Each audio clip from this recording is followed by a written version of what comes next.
Hello friends, कैसे हैं आप लोग। दोस्तों, आज हम बात करेंगे हाल ही में हुए अहमदाबाद के केस के बारे में।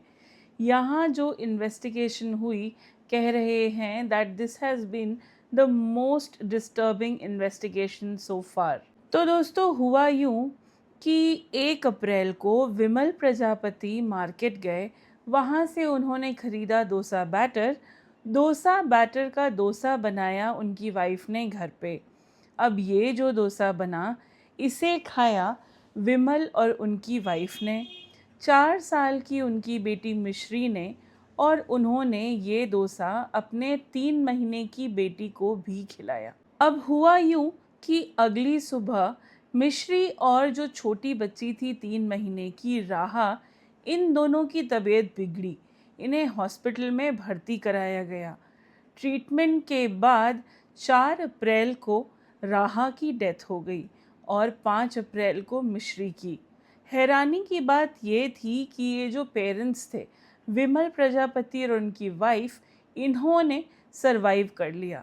लोगों को सरासर ये केस फूड पॉइजनिंग का लग रहा था।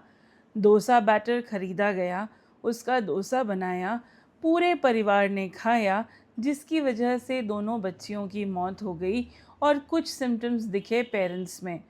लेकिन पुलिस जब इन्वेस्टिगेशन कर रही थी तो उनके सामने सवाल ये आया कि 3 महीने की बच्ची को डोसा कौन खिलाता है, क्योंकि आइडियली 6 महीने तक बच्चों को सिर्फ माँ का दूध देना चाहिए। इन्वेस्टिगेशन में ये भी पता चला कि डोसा बैटर जिस दुकान से ख़रीदा गया था, ये वहाँ के रेगुलर कस्टमर थे। वो जो दुकान वाला था, रोज़ किलो से कई किलो डोसा बैटर बेचता था, लेकिन किसी भी कस्टमर से किसी भी तरीके की कोई भी कंप्लेन नहीं आई थी उस दिन।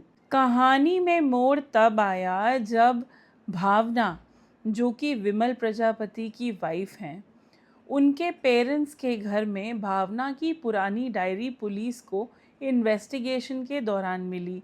अब भाई उसमें उनका एक डीप डिज़ायर लिखा था कि उन्हें लड़का चाहिए था हमेशा से। शी वांटेड अ सन। और उन्होंने उसमें ये भी लिखा था कि अगर उनकी ये विश फुलफ़िल होती है तो वो मंदिर में चढ़ावा चढ़ाएंगी, किसी मंदिर में दर्शन करने जाएंगी। यहाँ से कहानी का दूसरा मोड़ चालू होता है। फॉरेंसिक डिपार्टमेंट को जांच के दौरान पेरेंट्स के ब्लड में एल्यूमिनियम फॉस्फाइड मिला और जिंक मिला, जो कि एक तरीके का बहुत ही हाईली टॉक्सिक पेस्टिसाइड बनाने में यूज़ होता है फ्यूमिगेंट्स के लिए। विमल ने सेल्फॉस के 10 पैकेट खरीदे थे वीट प्रिजर्वेशन के लिए। अब मिस्टीरियस तरीके से उसमें से 2 पैकेट मिसिंग थे।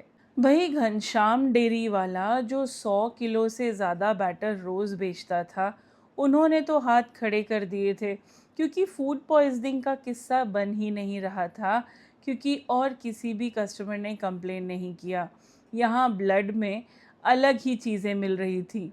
पुलिस को डाउट हुआ कि भाई हो ना कहीं लड़के की चाहत में इन पेरेंट्स ने, that is Vimal Prajapati and Bhavna Prajapati, इन्होंने ही अपनी बेटियों को पॉइज़न देकर मारा है। उन पर शक ना हो, इसलिए स्मॉल क्वांटिटी में खुद भी इसे कंज्यूम किया है, क्योंकि सारी चीज़ें जो थी इसी तरफ इशारा कर रही थी। दोस्तों, इस केस में इन्वेस्टिगेशंस अभी भी चल रहे हैं। पुलिस एक लाई डिटेक्टर टेस्ट भी कंसिडर कर रही है, लेकिन मैं यहाँ ये सोच रही हूँ कि आज के इस ज़माने में जहाँ लड़कियाँ कंधे से कंधा मिलाकर चल रही हैं लड़कों के साथ हर एक चीज़ में, इनफैक्ट लड़कों से कहीं आगे हैं, बड़ी कंपनियों को लीड कर रही हैं लड़कियाँ, वहाँ ऐसी थिंकिंग रखने वाले मॉडर्न ज़माने के ये पेरेंट्स अगर यूँ सोचें कि उन्हें लड़का चाहिए, तो वेयर आर वी हेडेड।